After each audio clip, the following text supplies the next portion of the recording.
তাই এই যে এগুলো সব নিয়ে বসেছি।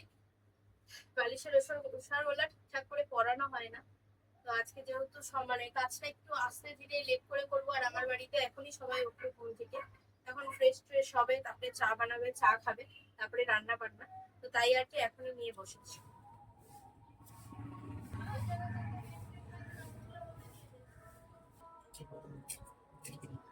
দেখো অনেকদিন ধরে বালিশগুলো রোদে দেওয়া হয় না, তো এই যে অনিমেষ হচ্ছে উঠোনটা ঝাড়ু দিয়ে দিচ্ছে, আর আমি যে বালিশটাকে সোনা রোদে দেবো, এরপরে মাদের বালিশগুলো রোদে দেবো। দেখো ওই যে খেলছে। আমাদের বাড়িতে রোদ খুবই কম আসে এই টাইমে, তাও একটু উঠাটার মধ্যে রোদ থাকে, শীতের বেলায় তো আরো থাকে না, সারা বাড়ি একদম ছাওয়া ছাওয়া হয় তাহলে জলখাবার বানাতে।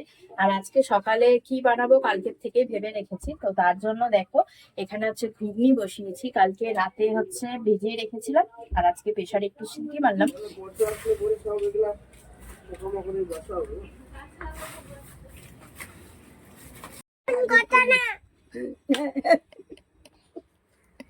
অশান্তির কোনো শেষ নাই, সেই হয়েছে রোববারে খাওয়া দাওয়া।